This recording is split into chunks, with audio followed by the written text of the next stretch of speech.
PNR Networks is a member of Patreon. Show your love for our shows by joining our ongoing fundraising campaign and get some fantastic perks in return.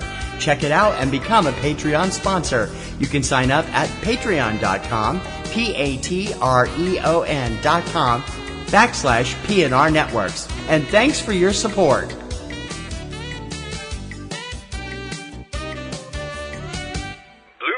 This podcast is a member of the Blueberry Network. Blueberry. No E's. That's Blueberry, BLUBRRY.com. Blueberry.com. This podcast is a proud member of the Lamb Podcasting Network. Find the network at largeassmovieblogs.com. I'm telling you, hypnotism works great. I'm not saying it doesn't work great. I know it works really well for people that want to quit smoking and stuff, but I'm way too nervous. I'm telling you, I cannot be hypnotized. Sure you can. In fact, you already have been. Do what now? You've already been hypnotized. What do you mean already? Ow! That, you did not hypnotize me when we were talking this one.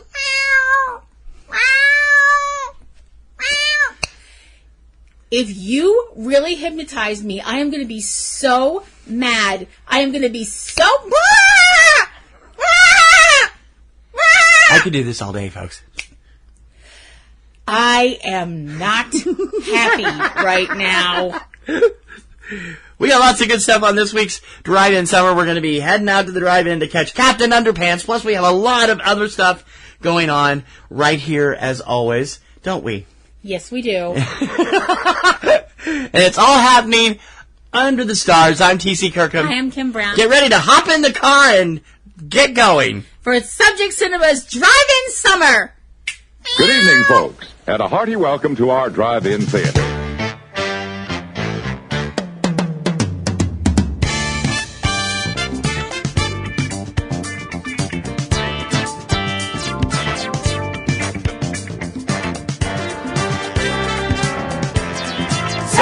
Cinema.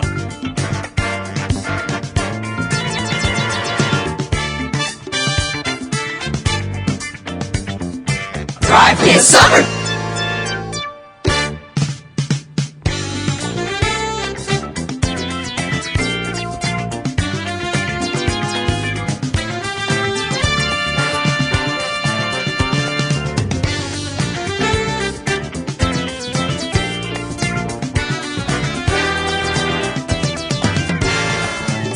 Kirkham and Kim Brown. Subject Cinema. Drive-In Summer. Honey, come back. Come on. I turned it off already. No. I'll buy you a cape. A black one? Yes, with ice cream and sprinkles. You'll buy me a cape and ice cream? Yep. All right, I'm back. Okay. Welcome to Subject Cinema's Drive-In Summer. I'm T.C. Kirkham. I'm Kim Brown. You know, most women want Jimmy Choo's, so you get off really easy. You really do. Count your lucky stars. It's Sunday, June 18th, 2017. Happy Father's Day. Show number 572, if you're listening day and date. And you've been drinking again, haven't you? Yeah, it's a Captain Morgan commercial. It's like, it's terrible. Yeah. Seriously. And the piano's been drinking, not you, right? Yeah, the piano has been drinking. And if you know that song, if you don't stop... Rat. Shut, turned off. Okay, anyway. You know? I know lots of stuff. Yeah, I know you do. Anyway, moving on. We hope everybody had a great week out there. Our week was pretty good, except for the one we went shopping Friday and almost drowned. We went out, we went grocery shopping after we got paid on Friday, and we knew the rain was bad, and it let up finally. When we went to the store, when we come out, it was a freaking deluge. We get to the grocery store. Now, it's been like alternating between sort of raining, totally pouring, sort of raining all afternoon. So we get to the grocery store and we're like, oh, it's kind of spitting up, but it's not so bad. And we're not going to be very long, so we'll just go in and get some things. So we go in the store. Took us about half hour. Yeah, beep, beep, zip, bang. When we're out getting done with the... Are you going to see a psychiatrist now? We're done with the groceries, and I look out the window. It is pitch black, and it is coming down in sheets. Yeah. It is like, well, hell. And we called the cab, and because we don't have a car, and we're only 2 blocks away. But when we get groceries, we had a lot of groceries. We actually went grocery shopping, not just grabbed stuff for dinner. Stuff, yeah. And we actually shopped like grown-ups. We figured it'd take forever. The cab was there in 5 minutes, and didn't want to get out of the car. Didn't want to help us out. Was grumpy about everything. I'm like, oh, fine. You guys know us. You have to send us the grumpy guy when it's this wet outside. Yeah. So we get home. Our groceries are soaked. We're soaked. We literally had to strip when we got in to get dried off. Yeah, I was like, I need to... my hair is completely plastered to my head. You know, so I can't remember being out in the rain that heavy in a long time. Oh, I know. It was crazy. It was like all you needed was a bar of soap and a bottle of shampoo, and you literally could have taken a shower. Yeah, it was could have. Well, it was cold, that, and they would have arrested you for indecent exposure. Well, but, you know, and of course, all that kind of weather's going on out in the Midwest today with as we're recording with all. Yeah, we hope everybody out in the Midwest is there. safe. Be careful and stuff, and if you see a funnel cloud, run the other way. Don't be an idiot. You know, don't grab your camera and go chasing. No, grab your lawnmower. If you didn't see that, look it up. Lawnmower tornado. You'll find it. Look, go on Google. You'll see the picture. Sure, there's a giant tornado coming, but by God, the lawn must be mowed. You know, guys are weird. I know, and that was Canadian too. You don't normally see tornadoes that big in Canada. No. They get them, but not that big. And it's like, oh my God, dude, there's a tornado, but you're out there mowing your lawn. Gotta mow the yard, eh? With a little push mower. I'm like, way to make Canadians I still not think look that crazy. photo was photoshopped. I really do. And I still I think you're cynical. Let's take a flight out to the wonderfully scenic town of Piqua, Ohio, and the home of one of the most revered superheroes of the current generation, as we head to the main screen for Captain Underpants, the first epic movie.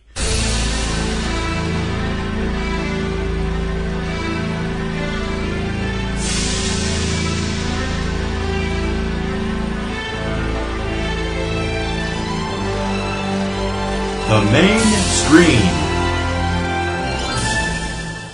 What is happening right now? I don't know. Let's try and leave and see what happens. Wow, that's an expensive door. Mm-hmm. From the studio that brought you Shrek, Kung Fu Panda, and Madagascar. Hi, I'm George Beard, and this is my best friend Harold Hutchins. We just make comics and try to make each other laugh. And this old guy is Mr. Crook. George, Harold! He's the worst principal in the world. Ever since you attended this school, you've been responsible for one prank after another. Some of those must have been really hard to pull off. Like that tiger? Oh, that tiger was crazy. Okay, this was your idea. It was. I was, interested. I like animation. I like good stuff, but this one has not been one that's really jumped out at me over the years. But I have to say, it's a very surrealistic look at superherodom. Yeah, unique. We'll go with that. Unique. Mm-hmm. Unique up on it. Anyway. Gonna be one of those shows, folks. It is. Kevin Hart, Thomas Middleditch, Ed Helms, Thomas Cole, Nick Kroll, Jordan Peele, and Kristen Shaw, voicing the characters in Captain Underpants, the first epic movie. Give us the rundown. Okay, I gotta, hold up. Tra-la-la! Gotta do my superhero voice. In a world where children are oppressed, where the... No, I can't do it. Not for this. Forget it. We begin in the bustling metropolis of Piqua, Ohio, which I'm sure is a lovely town if you live there. No offense to anybody, because yes, Piqua's a real place. It's near Dayton. And I can make fun of it because I'm from Ohio. Yeah, you can actually. Anyway. So you go nuts. Hold on, I've never been there. Fourth grade students and best buds, George Beard and Harold Hutchins, are the school class clowns at Jerome Horowitz Elementary School. I am not going to give away the joke there. Look it up yourselves. George and Harold, besides being best buds, are very talented young men. They work together on comic books to basically make each other laugh, along with doing pranks in their school. The hero of their comic books is... Which, let's point out, George is the writer and Harold is the artist. Yes. The hero of their comic books is the incredibly powerful and extraordinarily dim-witted Captain Underpants, whose origin story looks remarkably similar to somebody else's. We won't say who. Superman. I thought you wouldn't say who. Oh, I'm sorry. I had something in my throat. Anyway, sorry. The thing is, their real life could be a little bit more joyful and fun when they are at school, because the pranks that they pull are not, I mean, they're not really dangerous pranks, believe me, I've seen worse. They're actually kind of fun, silly pranks. Well, the one with the tiger might have actually been a bit of, I mean, but I do have to admit that one impressed the hell out of me. They are the bane of their school principal, Benjamin Krupp, who is a gentleman that I'm like, why are you involved with anything with children? Because you're terrible at it. This man is an ogre. Actually, all the teachers in the school all seem pretty terrible. They don't seem to like their job, and they don't seem to like children, which I would think would kind of be a prerequisite if you teach in elementary school. But what do I know? Anyway, one prank too many winds up getting Harold and George in more trouble than they plan on, and Principal Krupp's decision is to separate them and put them in separate classes. George and Harold can't let this happen, so they decide they're going to try and get out of this situation by hypnotizing, well, it's actually George's idea at the last minute, to hypnotize Mr. Krupp with a hypno ring that he got out of a cereal box, because those always work. Except when they actually do, which it does in this case. And George and Harold, after making Mr. Krupp do a bunch of silly things, decide to, get even silly. When they get him hold on him, because the first thing he did was jump out of his window and go No. I mean, before that, they make him act like various animals first. Okay. And then they come up with the idea of, they decide they're going to have Mr. Krupp believe he is the superhero they created, Captain Underpants. And it works. As it turns out, they find out that they have the power to switch him into being Captain Underpants whenever they snap their fingers. He instantly changes into Captain Underpants. If he is splashed with water, he reverts back to being nasty Mr. Krupp. And the story goes on from there, involving evil scientists, giant robot toilets, and an evil plan to eradicate laughter from the world. And it's up to Captain Underpants and his sidekicks, who are both smarter than him, George and Harold, to save the day. With Kevin Hart as George, Thomas Middleditch as Harold, Ed Helms as Captain Underpants and Principal Krupp, Nick Kroll as Professor P. We won't go into the name. Jordan Peele as Melvin, Mr. Snotty Prodigy, no sense of humor guy. Snitch. Kristen Shaw as Edith, Dee Dee Reicher as Mrs. Ribble, Brian Poston as Mr. Rected Number, Gray DeLise as Miss Anthrope, Fred Tatascore as Mr. Meaner, Mel Rodriguez as Mr. Mortified, that's cute. David Soren as Tommy, Susan Fitzker as Mrs. Dakin, Lynn Zager as Mrs. Beard, Tiffany Lauren Beneke as Sad Girl, James Ryan as the Mime, and a few other people. What did you think of this? Well, I will be the first to admit this was my idea. I remember when these books came out, you and I both were like, what the heck is this? And we both picked up one of the books and read the back of it. And I remember thinking to myself, if I was the age group for this book, I would read the hell out of this. And when they made the decision to make this a movie, I was like, I really want to see what they're going to do with this. The first trailer we saw, I sat there and cracked up laughing, and I was like, we have got to see this movie. And I was looking at her like, are you kidding? You had this look on your face of abject horror. I don't know if it was that bad. I was aware of the movie and was interested, but not that Yeah, interested. but you were like, what do you mean you want to see it? And the closer it came, I was like, we have to see this movie. It's going to be hilarious. And you kept telling me, even up to the day we went to the movie and sat down in the theater, if this sucks, it's all on you. Yeah. And I accepted that. Yes, she did. So now we've seen the movie. Mm-hmm. And? What did you think? No, it's your movie. Fine. Right. I thought it was fun as hell. I enjoyed this movie a lot. It's great for kids and adults. I know some people out there are like, well, the place was filled with kids, but it had some adults families, there too. Yeah, and families and adults and us. I'm not entirely sure where we fall into that, but anyway. I've always been referred to as an arrested adolescent. I would like to announce those charges were dropped. So that dog was dead when I got there. Family show. Ew. I'm just teasing. I'd never hurt a dog. You guys know that. I thought this was funny. It was appropriately silly and goofy, and it had a very sweet message in it. And when I say sweet, I don't mean cloying. I don't mean running it down your throat. I don't mean beating it over your head, which we had to suffer through when we were kids seeing cartoons. If you're of a certain age, you know what I mean. Filmation. Yeah. Look it up. There were a ton of superhero movie cliches that I was sitting there laughing my head off about because we're both superhero junkies. And I really felt like the thing that really made this for me was the fact that you could tell the voice cast was having a blast. Especially Kevin Hart and Thomas Middleditch. You could tell they were really having a great time.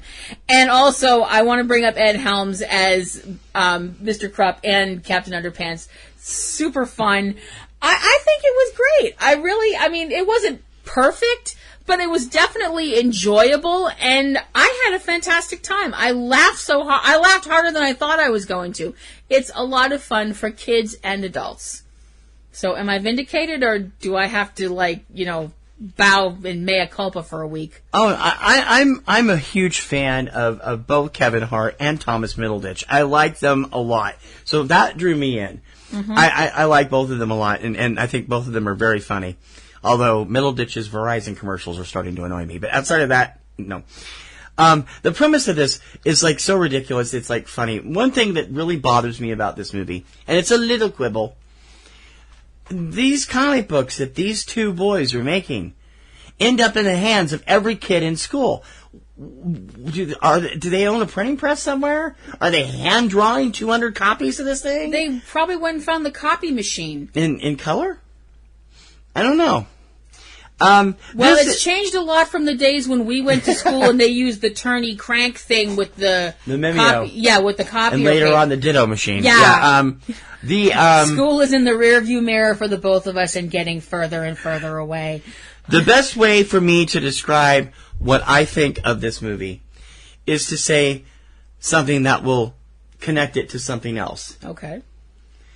For this generation, Captain Underpants is the new Animaniacs. Wow.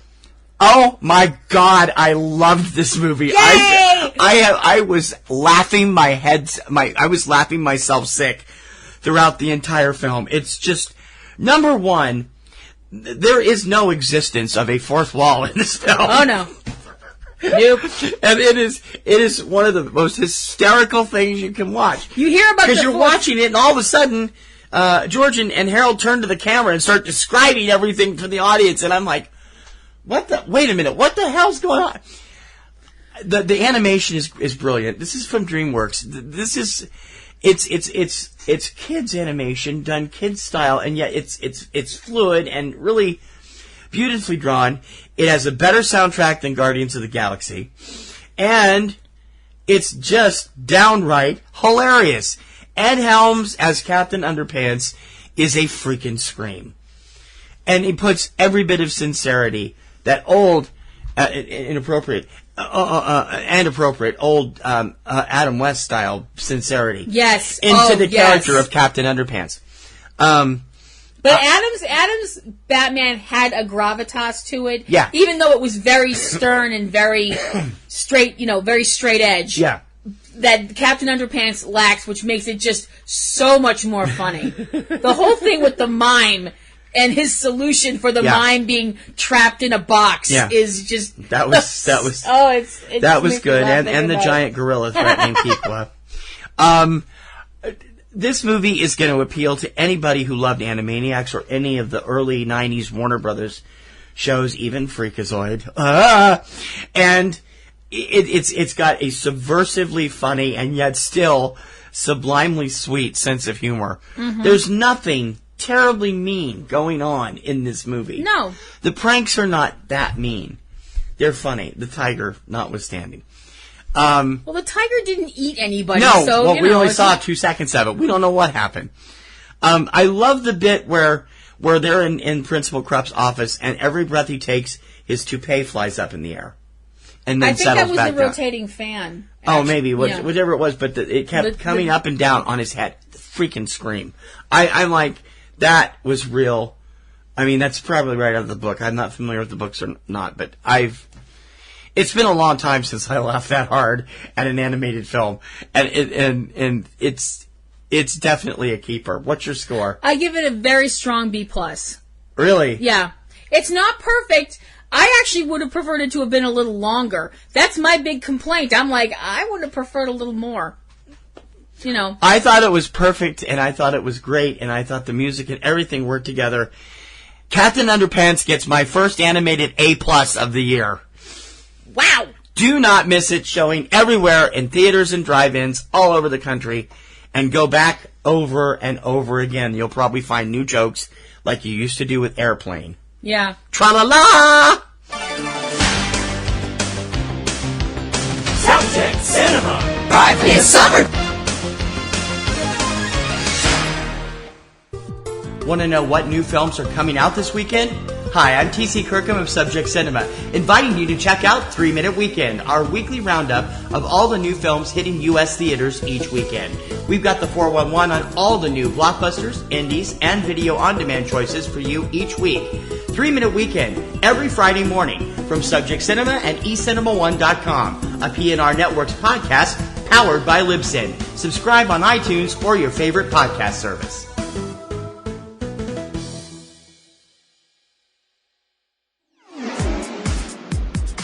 Subject Cinema's Drive-In Summer is co-presented by Going Attractions, the definitive story of the American drive-in, from director April Wright. You can check it out right now on Amazon Prime or order the DVD at goingattractions.com.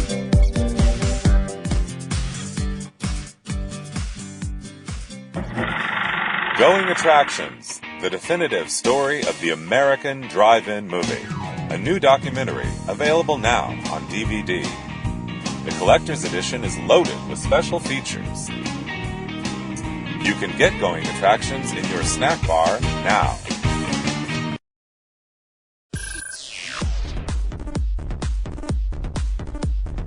Don't forget to subscribe to Subject Cinema on iTunes. Click on the iTunes link on our sidebar or search for Subject Cinema on iTunes. Once you're there, click subscribe. It's that easy. And don't forget to leave us a comment on our iTunes page and tell everyone what you think of Subject Cinema too.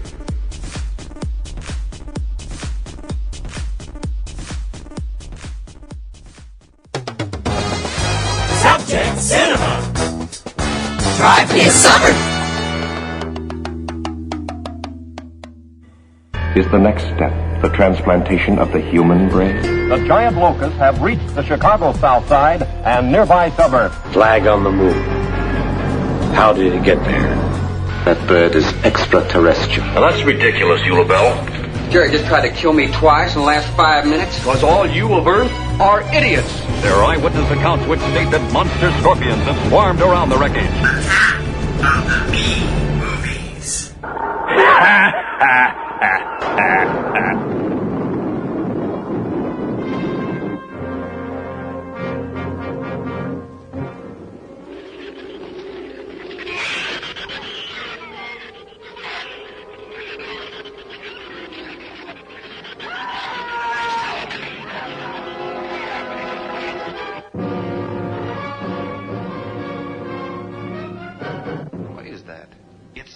Araxoricity. Looks like a small rat.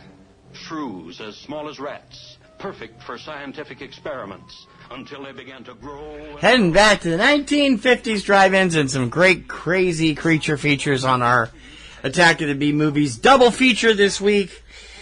Oh boy, this is going to be painful. Do you guys know who Ken Curtis was? Ken was the guy that played Festus for years on the long-running TV series Gunsmoke. But before he did that, he was also a writer and producer and a singer, according to his Wikipedia article, which I didn't know. And an actor. And he wrote and produced, or at least produced. He produced. He didn't write this. Okay. We can't blame that on him. A couple of really horrible films that played in a double bill in the late 1950s. From 1959, James Best, otherwise known as Sheriff Roscoe P. Coltrane from the Dukes of Hazzard, leading a all-star cast in the first movie of our double feature, The Killer Shrews. Okay. The story of the Killer Shrews, though, goes thusly. The Killer Shrews tells the story of Captain Thorne Sherman and his first mate, Rook Griswold, who are delivering supplies by boat, because he's a captain, Thorne and Rook. Yep. In the 1950s. Those are names that came out of the Colbys. Yeah. Or the Bold and the Beautiful. Or the Bold and the Beautiful. Whatever. Anyway. There actually is a Thorne in Bold and Beautiful. Yeah. They are delivering supplies to a remote island that is inhabited by a scientist, his research assistant, and the scientist's daughter, whose name is Anne, and her fiancé, who does not really want to be there. His name is Jerry, and a servant named Mario. Guess who's going to die first? While they are on the island, Can't you just give him some magic mushrooms and let him grow? Not that Mario. Oh, okay. Just checking.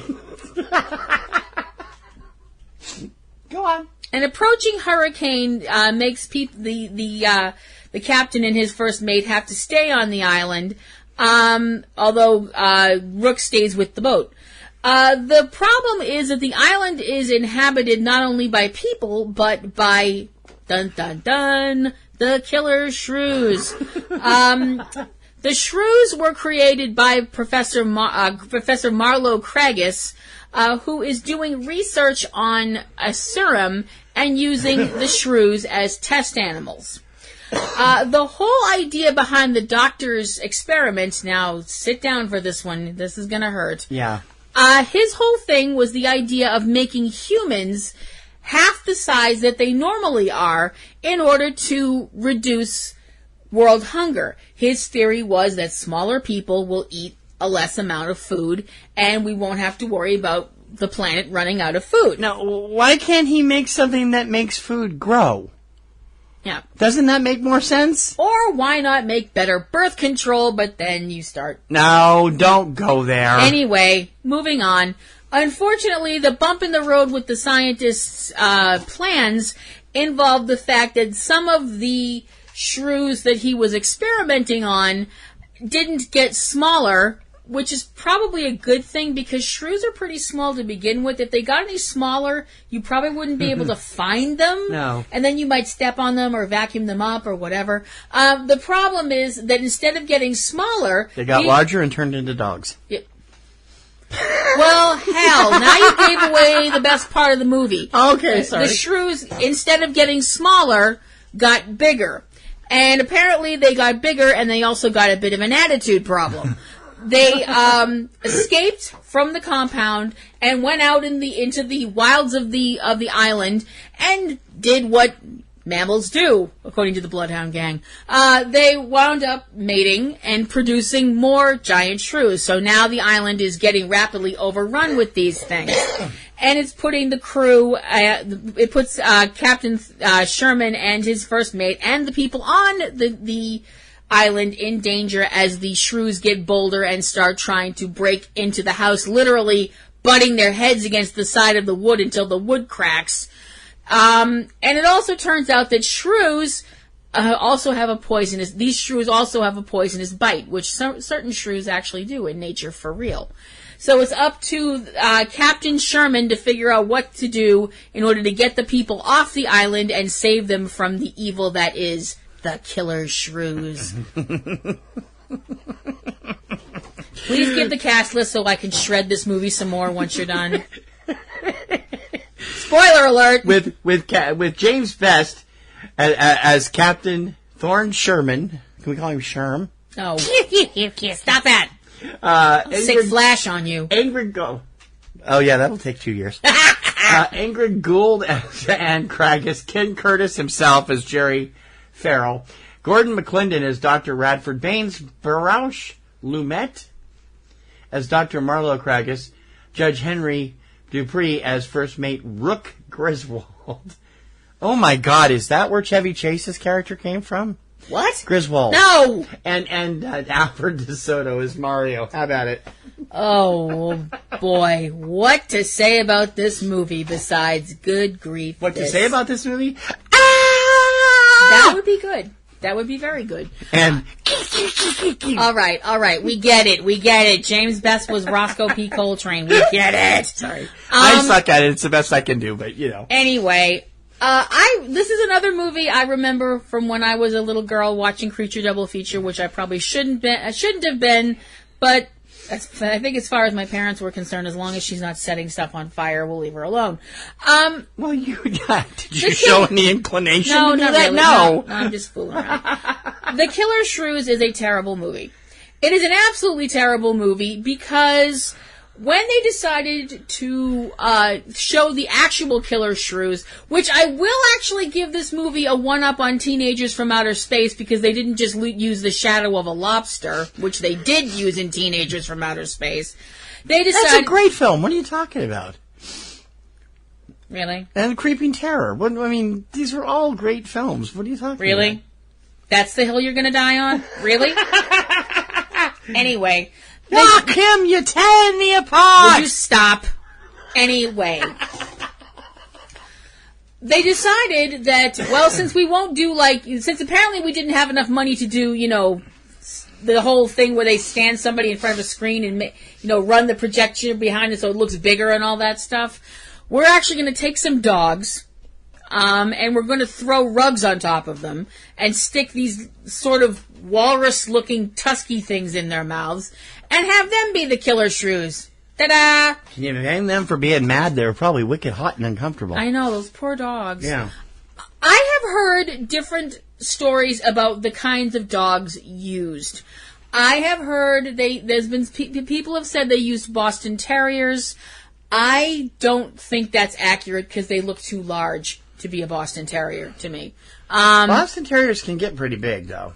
Also, you would be able to tell it was a Boston Terrier because they would go aff, aff, back, back. I can do that. I'm from up jokes, here. Folks. And I took that from another comedian, so don't yell at me. Yeah. I always thought they were collies, to be honest with you, just from the build of the dogs, but I might be wrong too. I really couldn't. You really can't tell because, like I said, they have these terrible rugs thrown over them.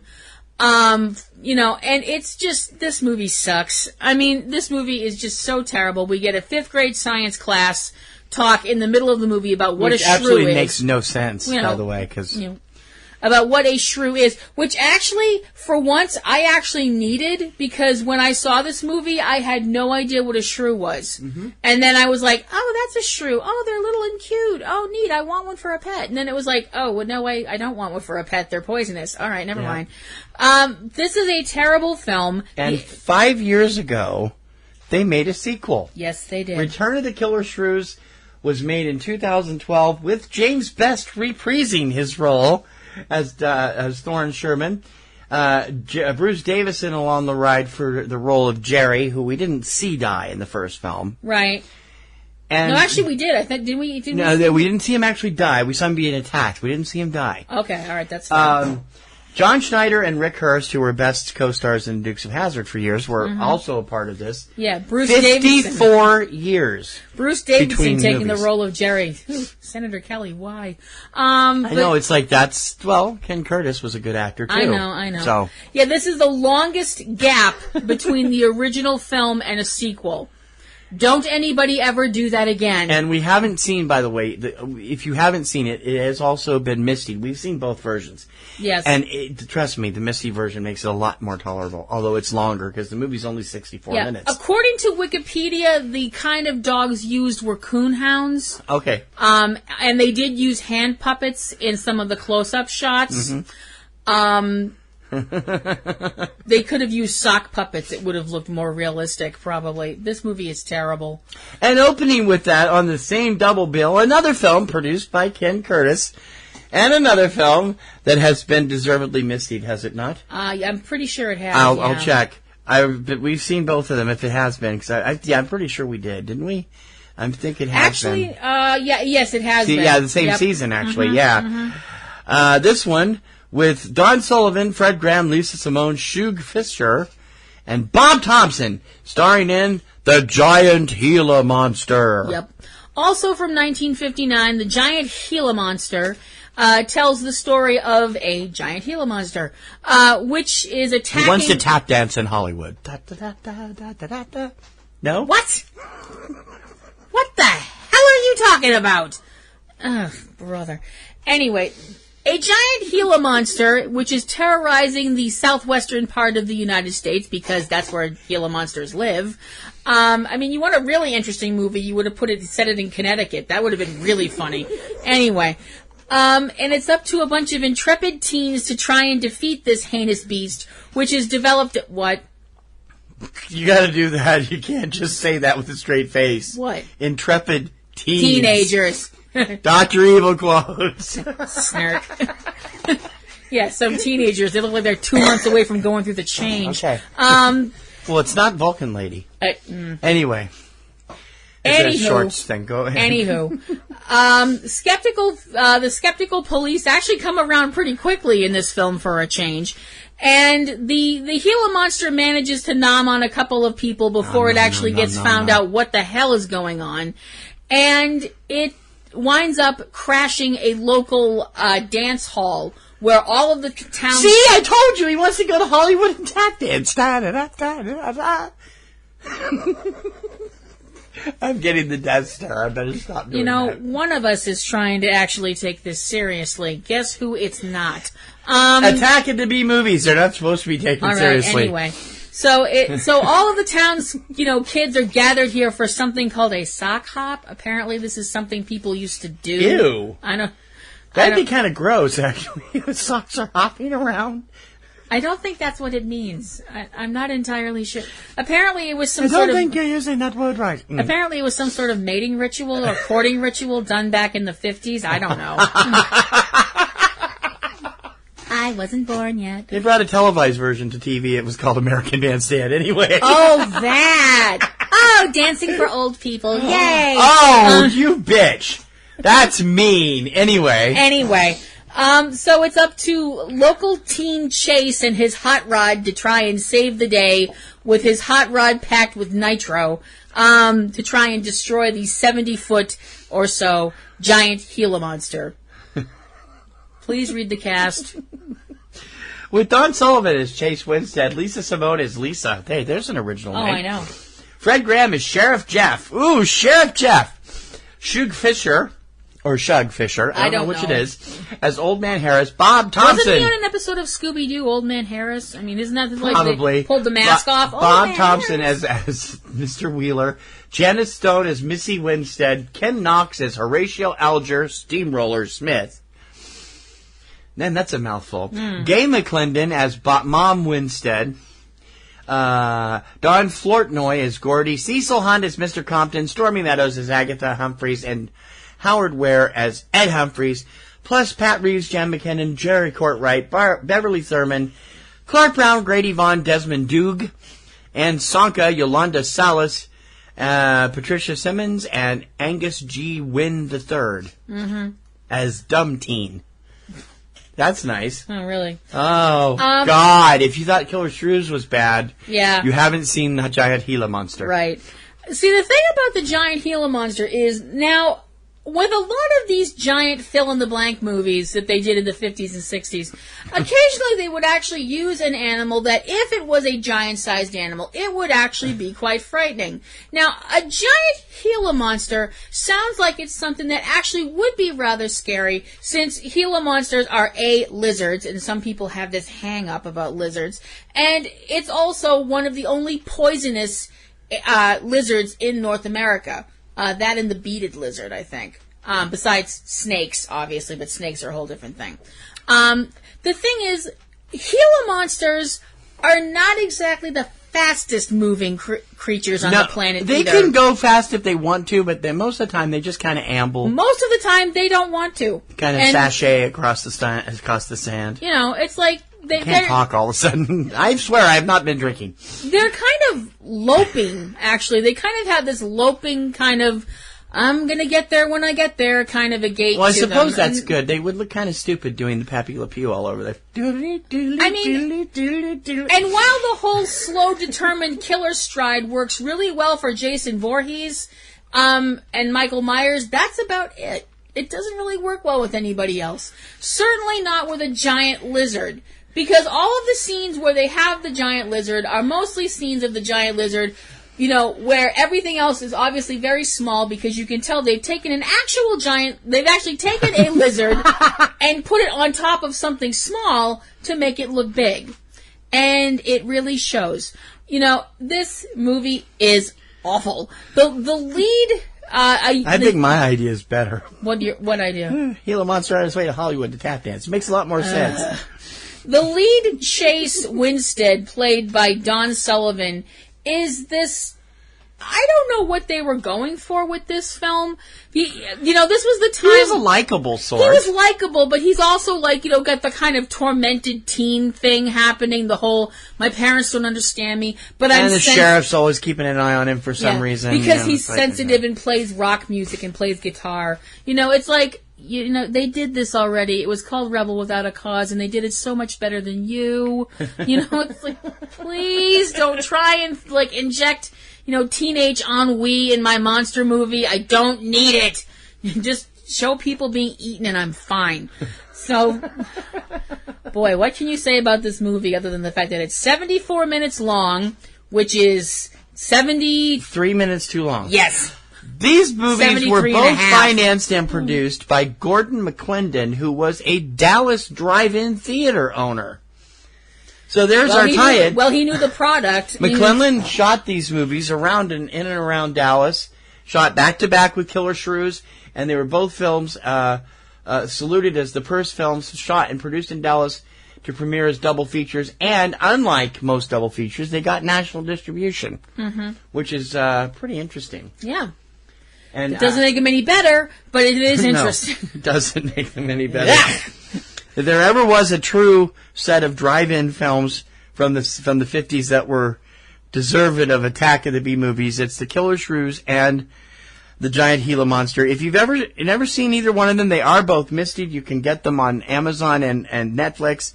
I believe they're both available. And Netflix only has one season. You can download them from Shout Factory also. They have all those where you can buy and download them. No wonder people made out during these movies. The other option was to actually watch the film. I know. I mean, you can at least hear the bad sock hop music in the one movie, but it's like, what?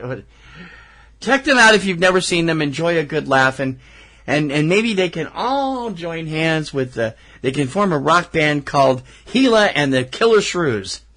Or not. And dance their way to Hollywood. Would you knock that off? Subject Cinema. Drive-in summer.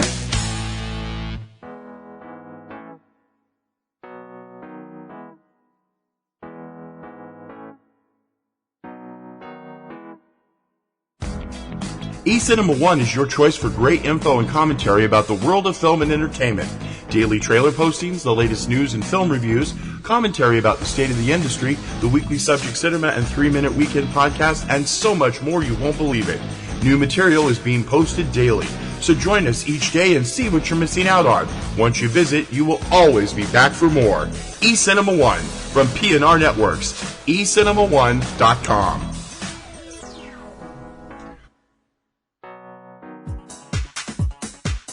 Want to listen to Subject Cinema on the go? Check out Stitcher. You can access all the latest episodes right from iPhone or Android. Check it out.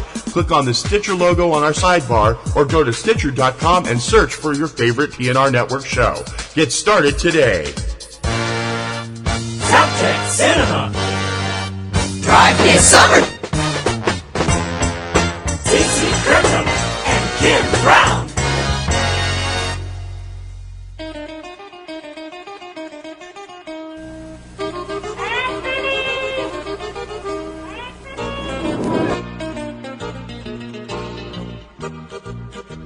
Anthony's Moments of Madness. I lost my heart in the rain in a moment of madness. With Anthony Lamberti.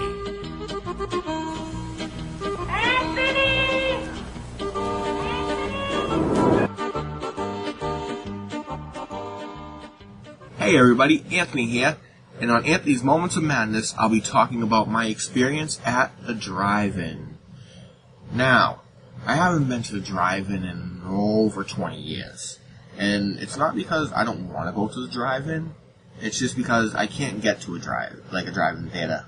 There's none really around me, and the ones that are around me you have to drive to, and unfortunately I don't have a car.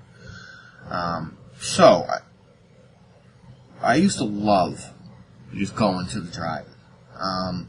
My memory, and again, I'm going back over 20 years here, so I can't remember what movie I went to see, but I used to go with my family, and mainly my father, and I just remember going in this big old car. It was like this big jalopy that had, one seat connected in the front and the one seat connected in the back, and it was like this big boat of a car. And we used to pull into the parking spot, and next to the parking spot was a speaker outside of the car, which is where you hear the movie from, or you can go onto the radio and tune in to whatever station was broadcasting the movie at the time. And I just remember how cool that felt. Instead of going to a movie theater, you're outside, and it's such a great atmosphere. And you can smell the popcorn from the concessions outside. And the concessions, by the way, I know they have it now more so, but the concessions had hot dogs, had nachos, had pretty much everything like that, where movie theaters, I know nowadays they have, like, at the concessions you can get, like, pizza, hot dogs, nachos, and all that stuff. But back then it was kind of like a treat. So, because back then if you went to a movie theater, you can get, like, popcorn and candy and stuff like that. Great, but to get a hot dog? Come on. So, I remember just at nighttime, it was like the stars will be out there on a nice night, and you're sitting there watching this movie on this huge screen, and it was just a whole other feeling to it. And it's also one of my great memories of being with my father, going to the drive-in theaters and just watching the movies. We went a couple times. There used to be one around here where I live in Quincy, Massachusetts. I believe it was located in the town of Braintree, which is the next town over from Quincy. And, you hear all the noises and stuff around you as well. You hear the crickets going, and, sure, you hear the cars, because there was an expressway behind me, but it was just a whole other feel to it. And, man, what I wouldn't give to go back to a drive-in. I'm actually trying to figure out a way to get to one. There is some around here in Massachusetts, but, again, I don't have a car, so I have to go with friends. So I've been talking with a friend of mine about possibly, me, my wife, my friend, and maybe a few other people going to a drive-in to see a movie, because it's been over 20 years, so, if you have a chance to get to a drive-in, if you've never experienced a drive-in, and there's a drive-in theater around your way, please try to get to them. Again, it is a whole other experience that, you just can't get at a movie theater. So if you have a local drive-in theater, please go. And tell us about your experience, Write into Subject Cinema. And just tell us what you think. So, until next time, this is Anthony signing out.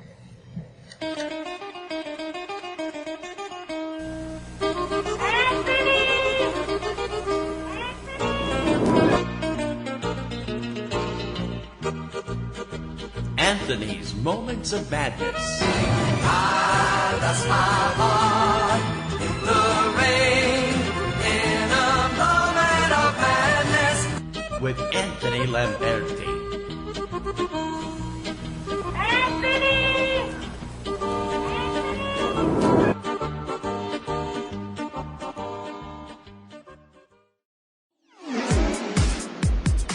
Subject Cinema's Drive-In Summer is co-presented by Going Attractions, the definitive story of the American drive-in, from director April Wright. You can check it out right now on Amazon Prime or order the DVD at goingattractions.com.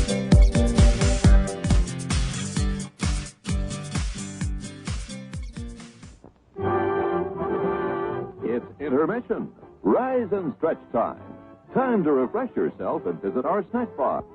Got a yen for hot popcorn? Your favorite soft drinks are sparkling cold. The juicy Frank's sizzling hot. There's delicious coffee, freshly brewed, and all kinds of ice cream and candy to tempt you. Showtime will be announced loud and clear to get you back to your car in time. So stretch your legs. Come to the snack bar now. Popcorn and candy.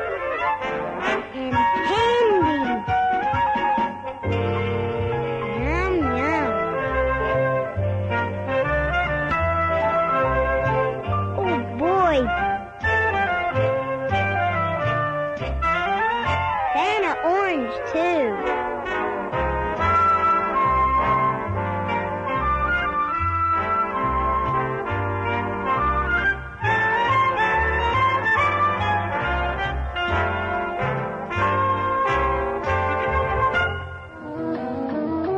There are 2 minutes remaining before the show starts.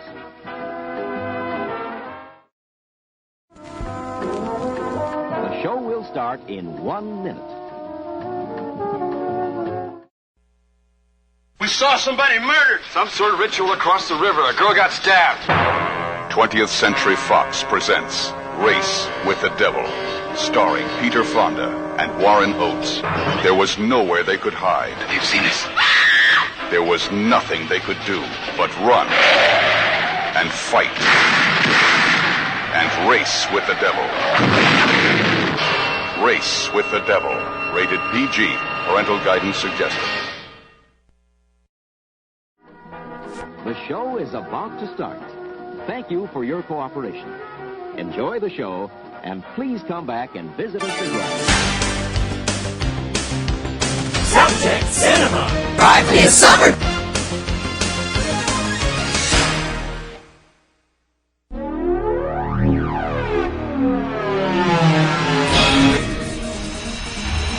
Subject Cinema's Drive-In Summer salutes are co-presented by driveins.com, your one-stop source for all information on drive-ins around the U.S. and around the world.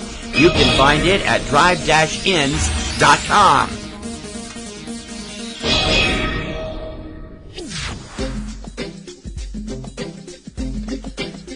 Subject Cinema's Drive-In Salute this week. We are saluting the Minden Twin Drive-In right here in Massachusetts. Woo!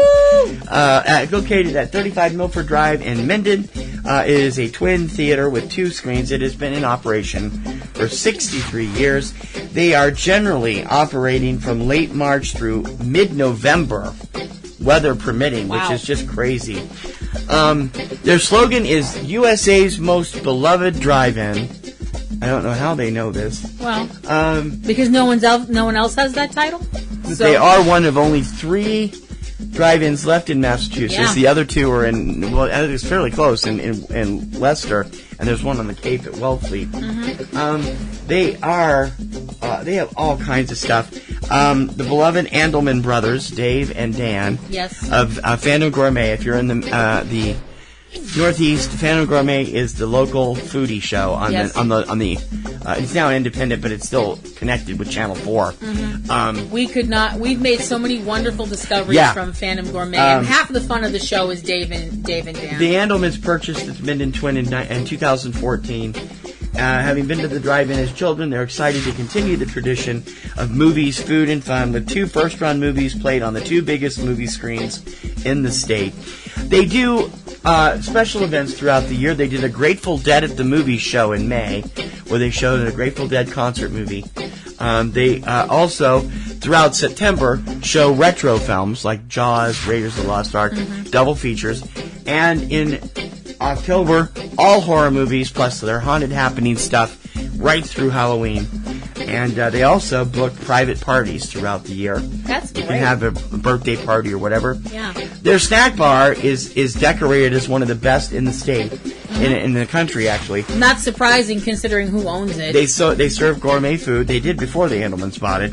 Unlike most theaters, they pop the popcorn fresh on premises, and their food is served hot and delicious. They serve tasty pretzels, nachos, burgers, fried dough, popcorn chicken, pizza, and French fries. Plus, for the sweet tooth, I feel like Dan Andelman reading all this stuff. We have an ice cream window with soft serve cups, cones, and sundaes, and we also feature Richie Slush and ice cold sodas. In 2014, they added Pop's Beer Garden, a 5,000 square foot patio that has 6 draft beers, wines by the glass, fire pits, plenty of seating, and a view of Screen 1. They do have merchandise for sale, and they do have a weekly newsletter you can sign up for. So to the Andelmans and their fantastic staff at the Minden Twin Drive-In, this place is legendary all over the state of Massachusetts, and we've been trying to get down there with our friends for a number of years just to go, because we haven't been to the drive-in for years. Right. And it is, I mean, it's a huge drive-in with both screens. It encompasses something like 600 acres. And it's like just one of the coolest places in Massachusetts, always at the top of the ratings heap on stuff like TripAdvisor and all those as one of the best places for fun in Massachusetts. Great place to take your family for a good night out. Yeah. So, to the Minden Twin Drive-In, Subject Cinema sends you a hearty drive-in salute. Salute! Subject Cinema's Drive-In Summer is co-presented by Going Attractions, the definitive story of the American drive-in, from director April Wright. You can check it out right now on Amazon Prime or order the DVD at goingattractions.com.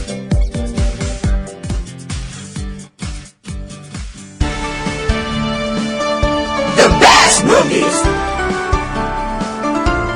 Subject Cinema! Want to know what top titles from film and TV are hitting home video this week? Hi, I'm TC Kirkham of Subject Cinema, inviting you to check out Tuesday Digidex, our weekly roundup of all the new home video releases in the U.S. each week. Whether it's DVD, Blu-ray, or streaming you're looking for, we've got it covered. Tuesday Digidex, every Tuesday morning, from Subject Cinema at eCinemaOne.com, a PNRNetworks podcast powered by Libsyn. Subscribe on iTunes or your favorite podcast service.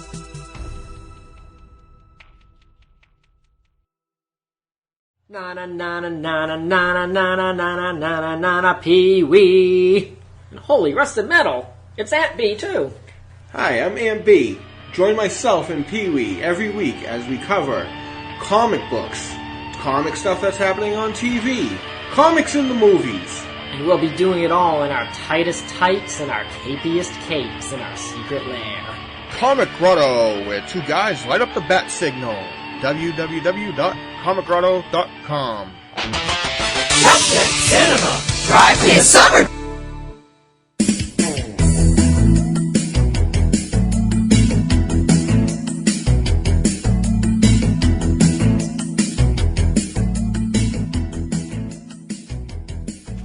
Hey, TC! Yes, Kim? I have a question for you. Okay, what's your question? What's worse than a painful monster movie?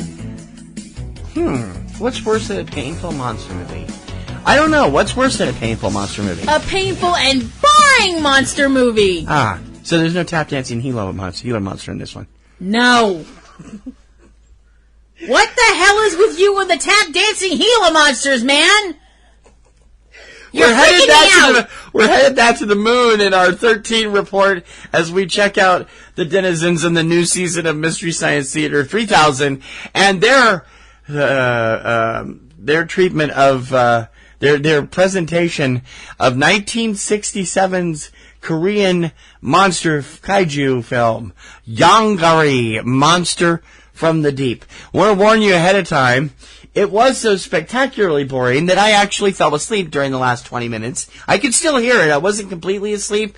Kim tells me I was snoring. I don't remember that. I could hear what they were saying.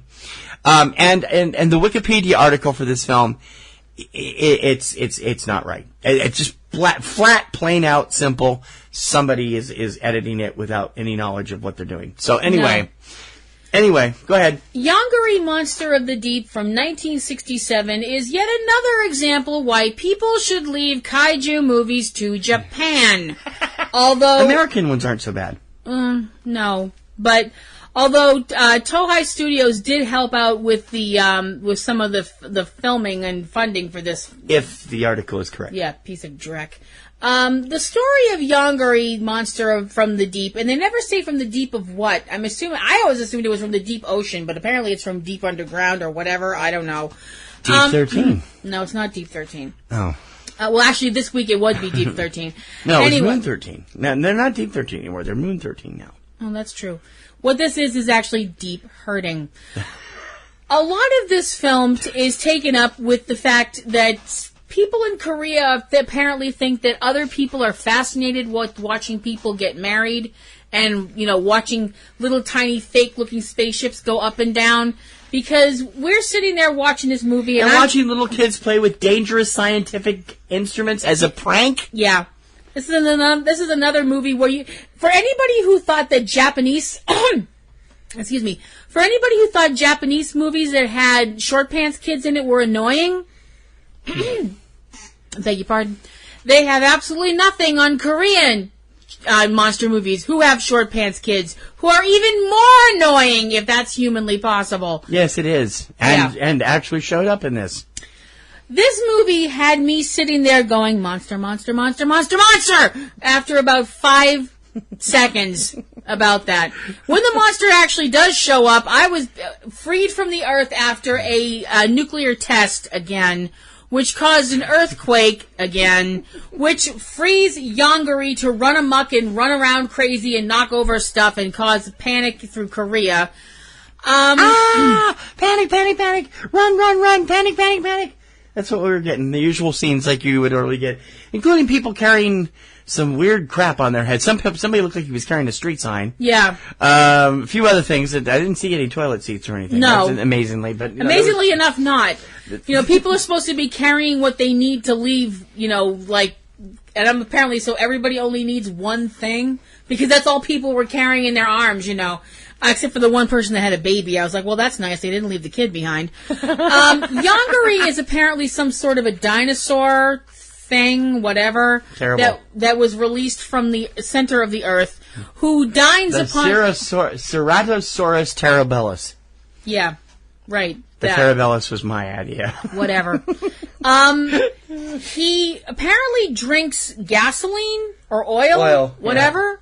Yeah. Because that would have been totally available when this creature roamed the earth. Oh, no, wait, it wouldn't have been. We get a scene where Yongari... Yeah, and you never know when you're going to be eating your relatives. Oh, you know what? Oh, my gosh. Uncle Stu, is that you? Oh, my gosh. That would be Uncle Is Stu. This is getting really disgusting. It's getting terrible. I really hadn't thought of what oil was made up from. Oh my log. That's just crazy.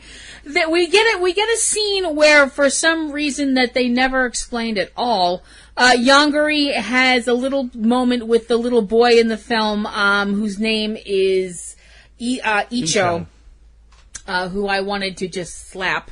Where they have this scene where they're dancing. Hey kids, go over there and look at it. You can get a really good look off the ledge. Push. Yeah.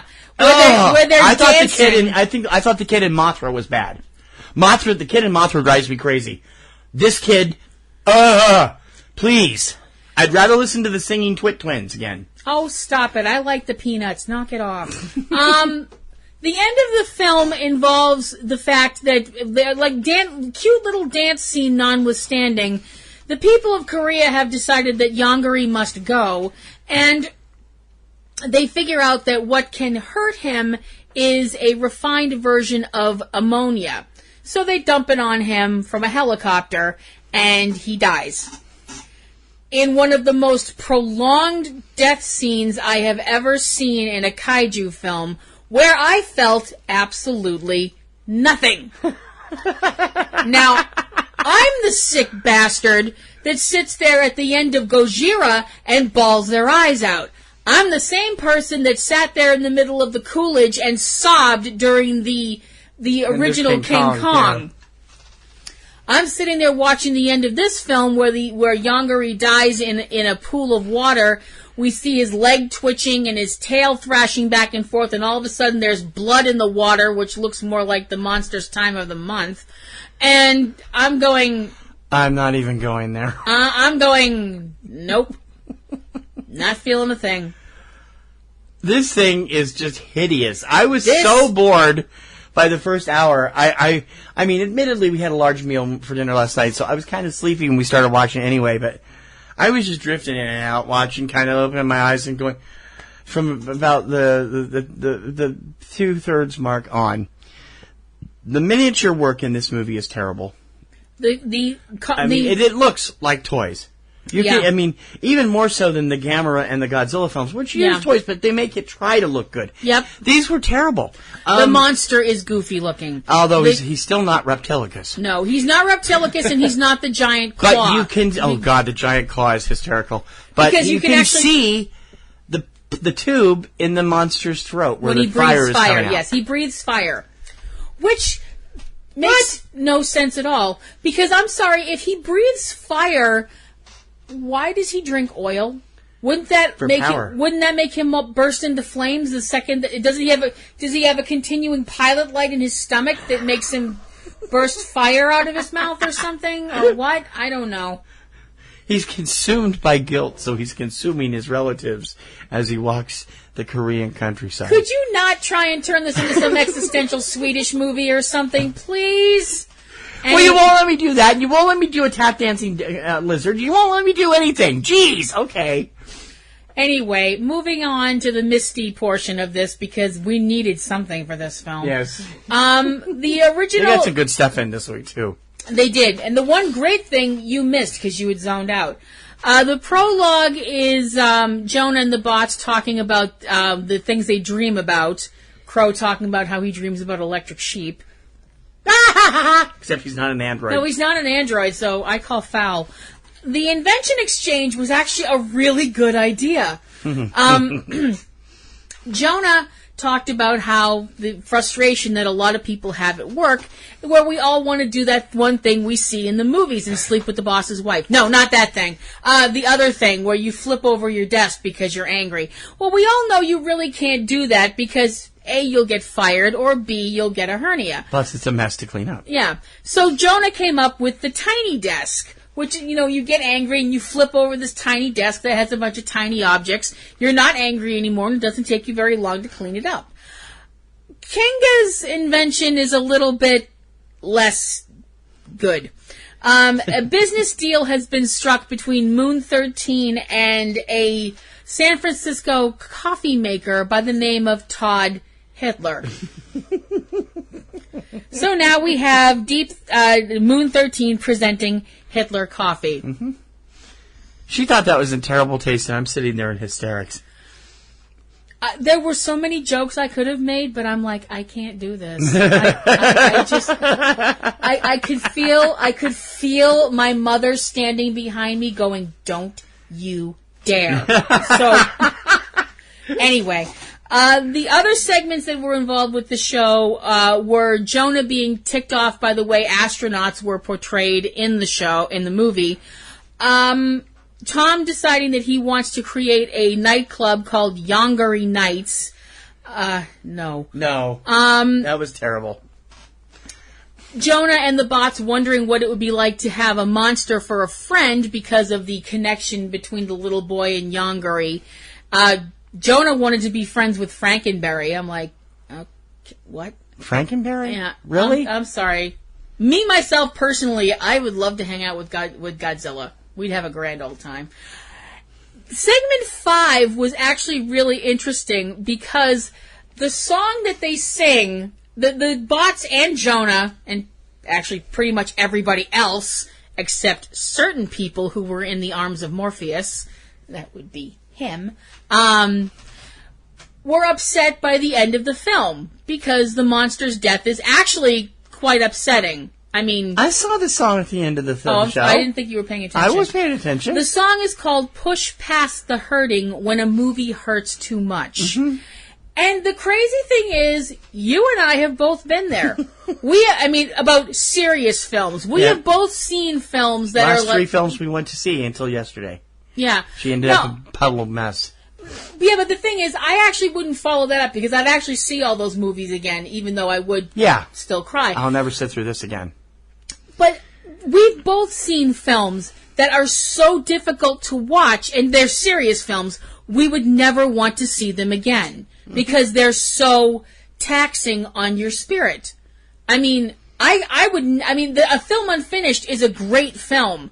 I would never want to see that movie again. And you still haven't seen United 93 either. No. Which I've seen that several times, but it takes a lot to watch it. I mean, Requiem for a Dream is an incredible film. If I sat through that whole thing again, I think I might open a vein because it's just that damn depressing. Right. So it's that kind of a feeling. Mm-hmm.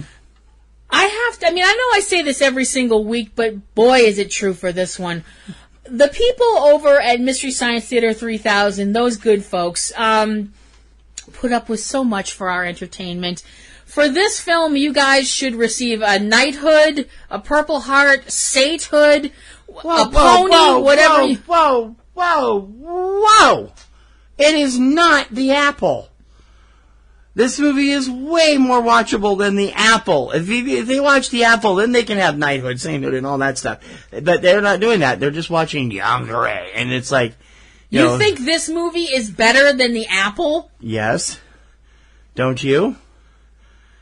I could sit through The Apple again and make fun of it I'd rather watch Batman and Robin than watch this again. Oh, hey. So there it is. There we go. Hey, that's a commitment. Batman and Robin again in the near future. Then watch this again. No, right. Well, it's either that or watch this again. I know, I'm being a total You'll nerd. have to catch me first. Damn, it's not working again. No. You'll have to wrestle me into a chair and tie me down. I know, family show. I'm not into the 50 Shades of Grey thing. Hello. Good night. Anyway, next week's incursion into pain again. For next week's episode of Moon 13. Yeah. We shall be heading back in time again. Am I right about next week's film? Yeah. Okay. I've actually seen this. Yeah. Yeah, I actually rented this at the theater from the video store. What's a video store, Daddy? Years ago, when I was still living in Ohio. Mm-hmm. There's nothing more exciting than having Bo Svensson as your tough guy. Yeah. And we're not talking about Walking Tall. No. Wizards of the Lost Kingdom next week. Gird your loins, folks. And that's not all. The week after that, it's the sequel. Yeah. So we got 2 weeks of Wizards coming up. Yay.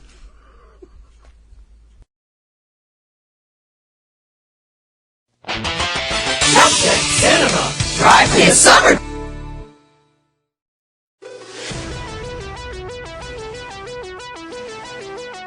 Now you can bring all your favorite PNR Network shows to your television. Check out PNR Networks on Roku. It's all of what PNR Networks has to offer, all in one place. The entire PNR Networks podcast family. Subject Cinema Reviews, Platinum Rose's Garden, Mirrorball Mayhem, 3-Minute Weekend, Cavebabble, and Mashed Up Madness. Plus the latest videos from PNR Networks and Larry 411. All right at your fingertips. and even more is on the horizon. It's literally thousands of hours, a decade worth of great audio and video, all under one roof. And best of all, it's all free. The PNRNetworks Roku channel. Simply go to the On Roku area of any of our websites or click on the Roku button on the sidebar to subscribe. And don't forget to tell all your Roku-owning friends we're here as well.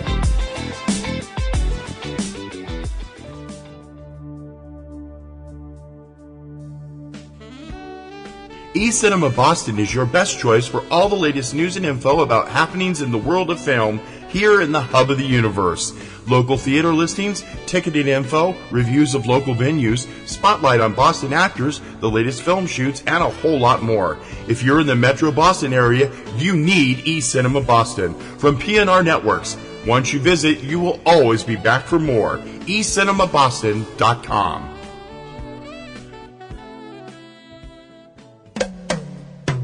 Subject Cinema. Drive this summer. T.C. Kirkham and Kim Brown.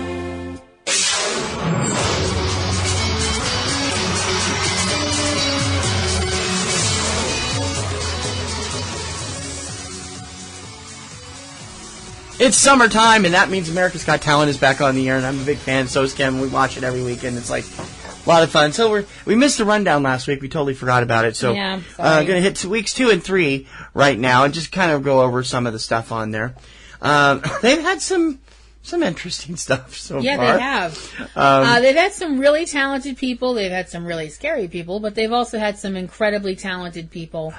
They're in season 12 right now. Season 12. So we've had lots of people doing lots of crazy things, including that one couple, the brother and sister act that were the skaters on quad skates. Yeah, we'll go back to them in just a minute. We're going to go back to week 2, where we were introduced to Billy and Emily England, the kids. They were previously, and Simon knows them. They were previously on X Factor or Britain's Got Talent. One of those. It must have been X Factor singing. So yeah, and he was happy to see them here because they were something else. Brother and sister that do these incredible moves on quad skates. And I was just completely somewhere between aghast and thrilled because they're amazing, but I'm like, they're going to kill themselves. It's just, but it was really exciting to watch. Also on week 2, we got introduced to the annoyingly perky team of Arton and Paige, 10-year-old or 11-year-old dancers. I don't know. Maybe it was just me. I'm too cynical. You're too cynical. We also saw Nick Uhas, who was a former Big Brother contestant, doing science tricks. Science stuff, which was really cool, except for the fact that I was really scared he had blown Howie up for a minute, but that was... It was cool, though. It was cool, but I was also like, why won't they tell us what kind of gas they used? Because he did this thing where he used balloons. You know how you do the whole thing where you use helium and it makes your voice go all squeaky?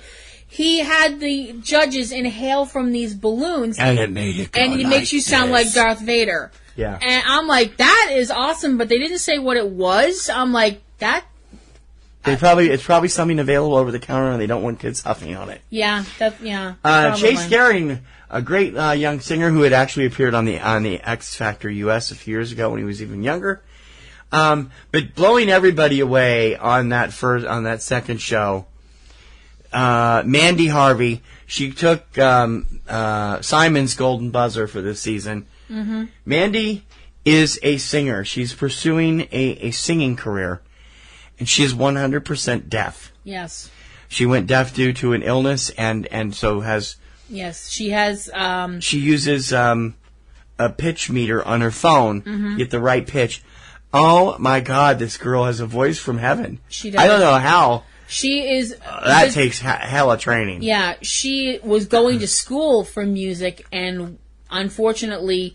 wound up from 2006 to 2007.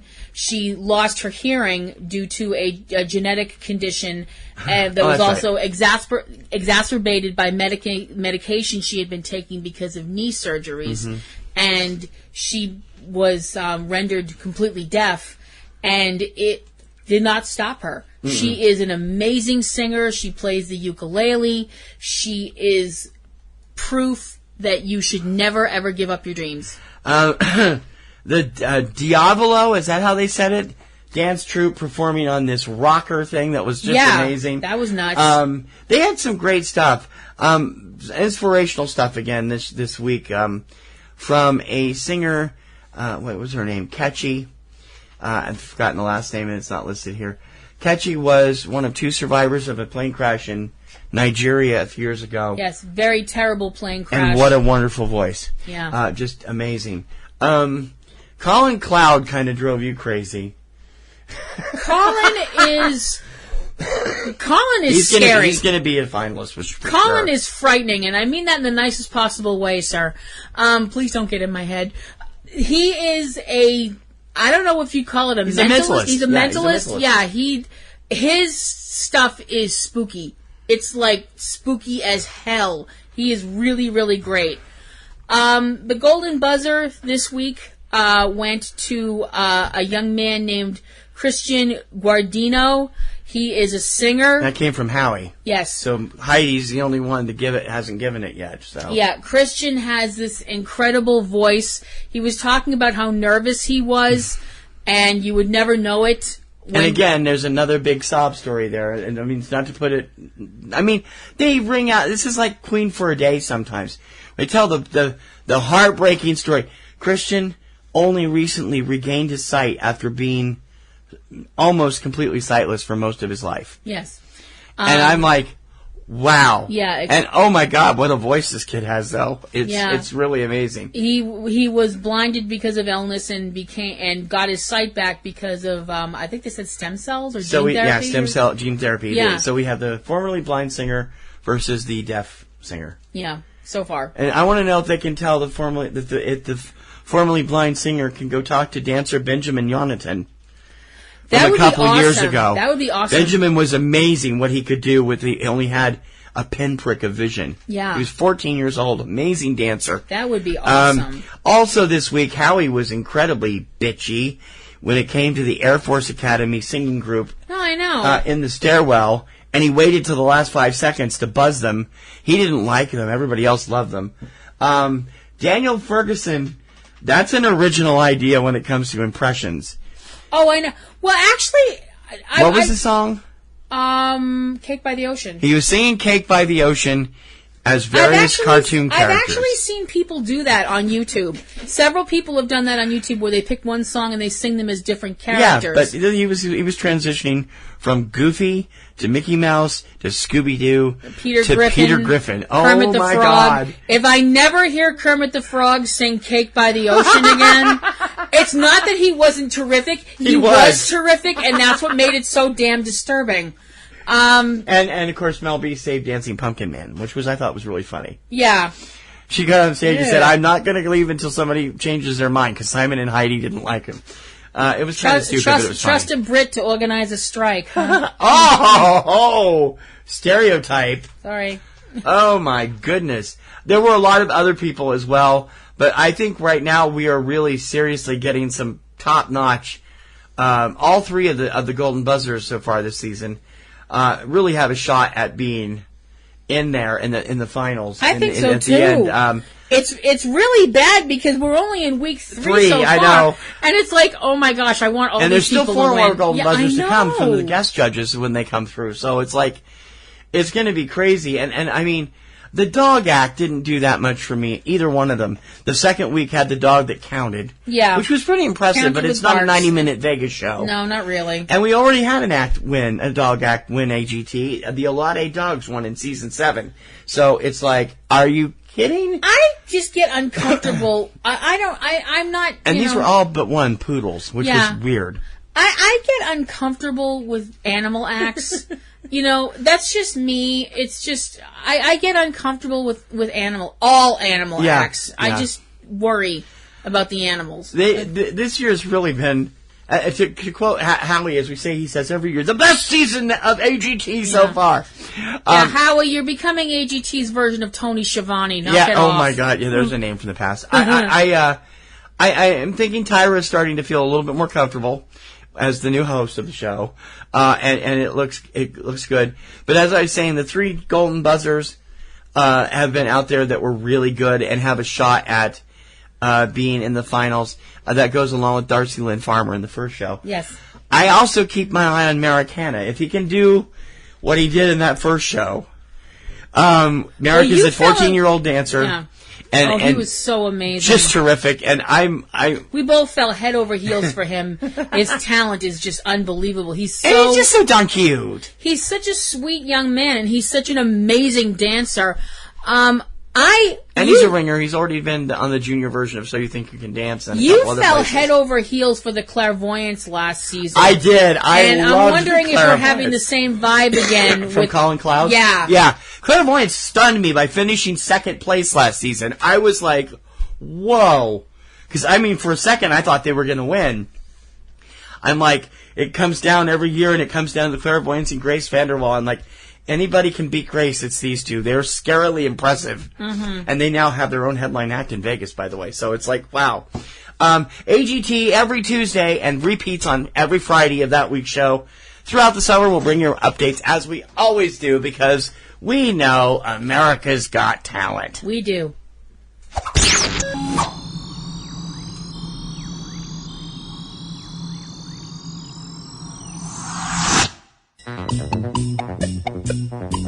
The last reel.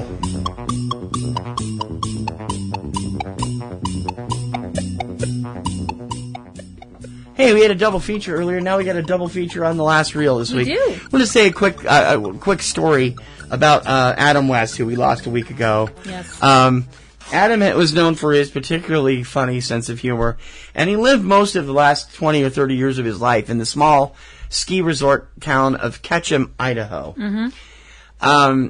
We found this out thanks to MeTV, and thank you for this. He had actually gotten together with somebody at some point for this. A young man visiting the area for a business conference realized West was in the area, and he did what anybody thought they should do. He looked him up in the phone book. Of course. So in the Sun Valley phone book, he looked up Adam West, and sure enough, if you look at the listing for Adam West in the white pages, you find the listing, and instead of a number, you find C. Wayne Bruce Millionaire. Of course you do. Okay, so you look up Wayne Bruce Millionaire under, and again, in the white pages, and it says, please consult crime fighters in the yellow pages. If you go to the yellow pages, under crime fighters, you get crime fighters, see Batman, white pages. So the next step, back in the white pages, he looks up Batman, and it says, see West, Adam. So, what better way you could do without revealing your phone number to people who have no business calling you? Yeah.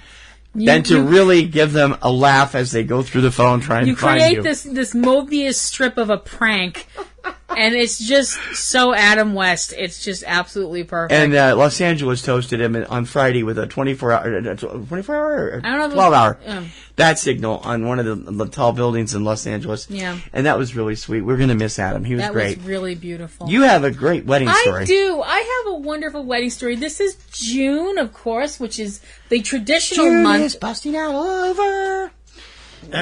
Well, there's that. Yeah. And June is also the month for weddings, traditionally. And what does that mean? June is busting out all over. Stop it. And I have to make a confession. I am addicted to bridezilla stories. I'm addicted to reading about... Mostly because she wants to go slap them. Usually. I'm addicted to reading about weddings that go wrong and hearing about how people go from sane to completely nuts and such and so forth. But every once in a while, you come across a story that's so sweet and wonderful. And that's what I found. A photographer named Ross Dance posted pictures, and also were posted by the actual bride, a woman named Jessica, who lives in Saskatoon, Canada. Saskatoon, I love saying that name. Saskatoon, Saskatchewan. Anyway, Jessica's wedding went off without a hitch, and they got to the traditional point you get to in a wedding reception, the whole tossing the bouquet boondoggle, which, occasionally will wind up with ripped dresses and loose teeth, but not this time. Or punches. No. As it almost did on ours one time. A wedding that we went to, yeah.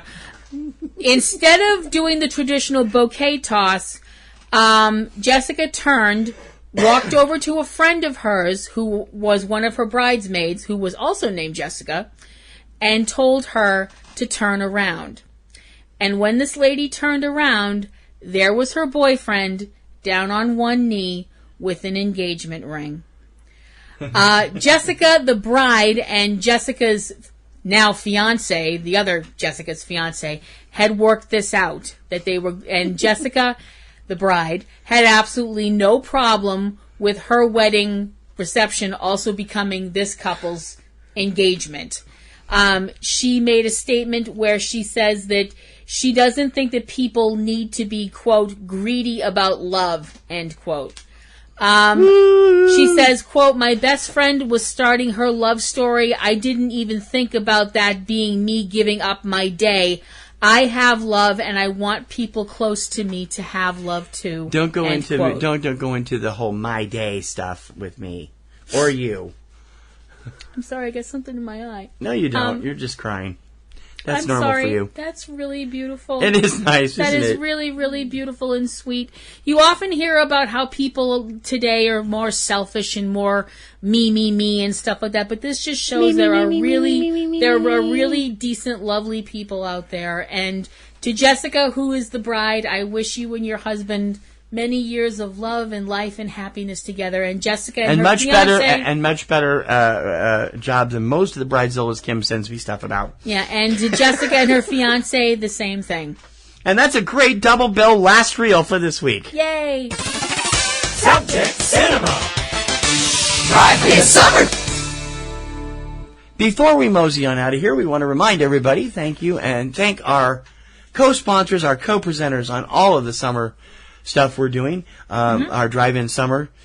Going Attractions, the definitive story of the American drive-in from director April Wright, available at goingattractions.com. She's also just screened a work in progress for the new film about movie palaces at the Los Angeles Film Festival, which just ended. And we can't wait to see that one either, and we're very glad to have April aboard. And drive-ins.com, the definitive one-stop source for drive-ins all around the world, which, of course, is at drive-ins.com. It's always great to do something else, and we want to remind everybody that we do have a special coming up, and we hope that if you're new to Drive-In Summer, you'll check out this show. If you're not new, you know it's coming up. Tuesday, July 4th, the 12th annual eCinemaOne Rising Stars Honors. We will be here on Tuesday, July 4th, handing out a list of 10 more actresses and 10 more actors joining the alumni of the Rising Stars Honors, which includes, my God, we've hit the mother lode the last couple of years. Yeah. Ruth Negga, Ty Sheridan, Bella Thorne, Lucas Cruikshank online. He's exploded. And tons of other people. Ezra Miller. I mean, we have an 80% track record for this show. And it will be available at 6 p.m.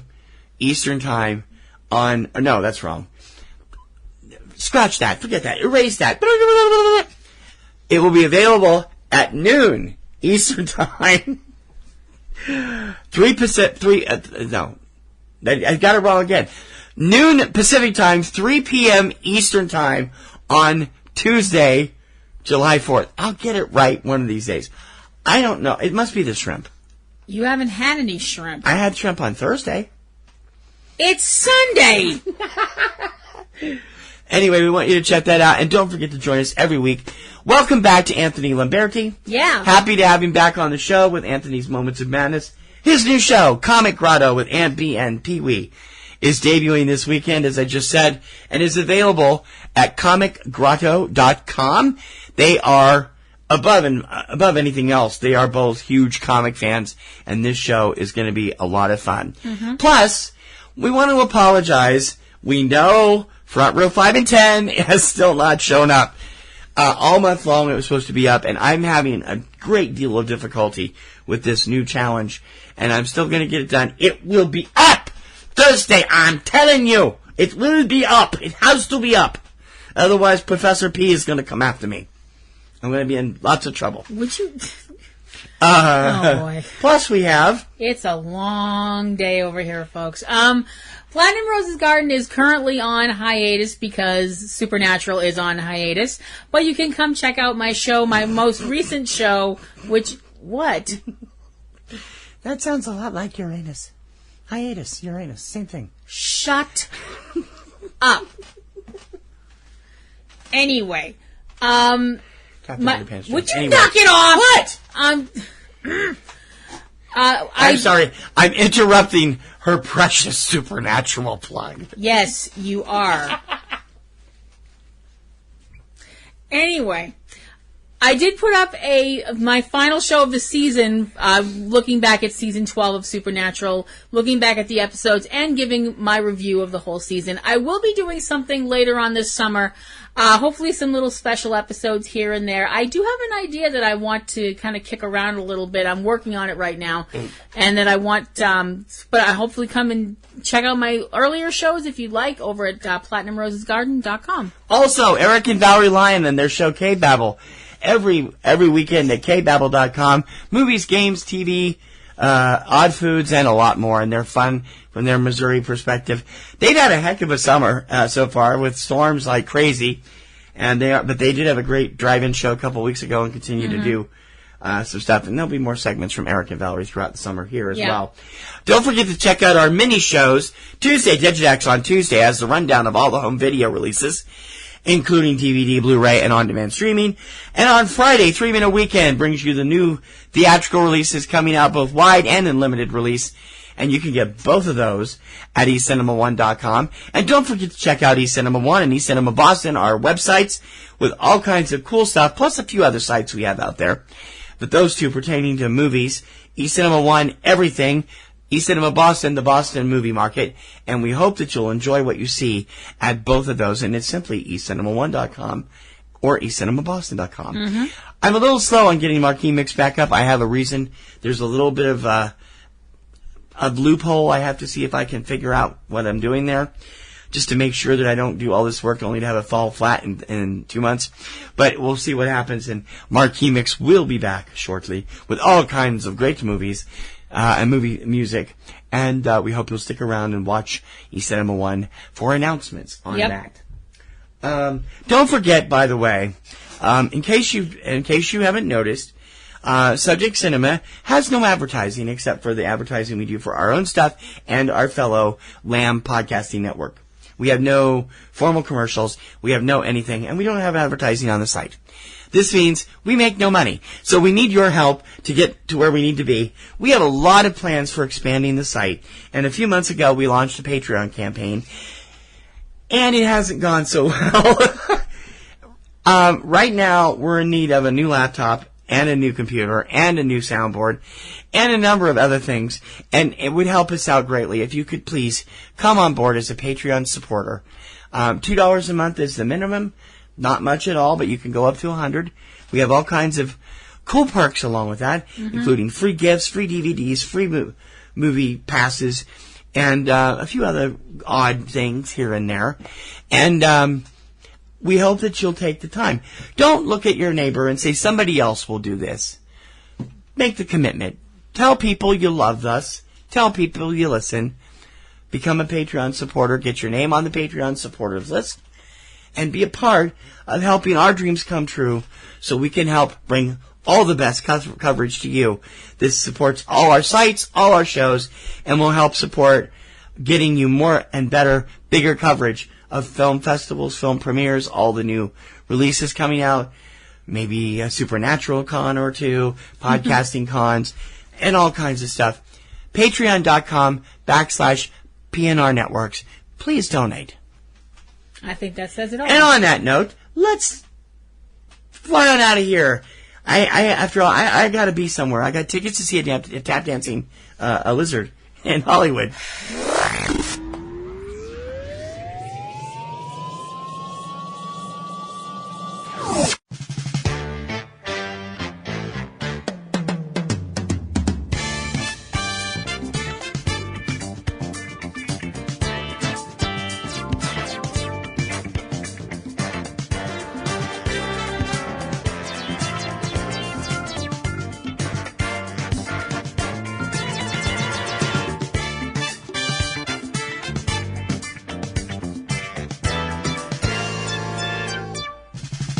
How much trouble am I in? From Subject Cinema, I'm T.C. Kirkham. A lot. And I'm Kim Brown. May your popcorn always be buttered. And may your roses always be in bloom. See you at the drive-in. Bye. You have been listening to Subject Cinema with hosts T.C. Kirkham and Kim Brown.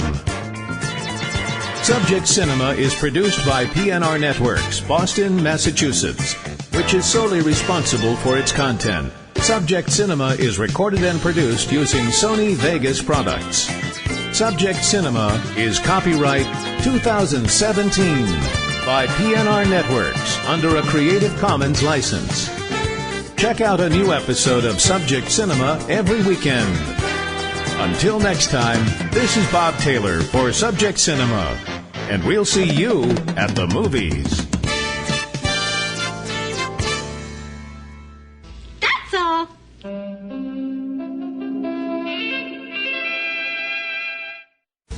Podcasting's choice. From coast to coast, continent to continent, right here 24/7.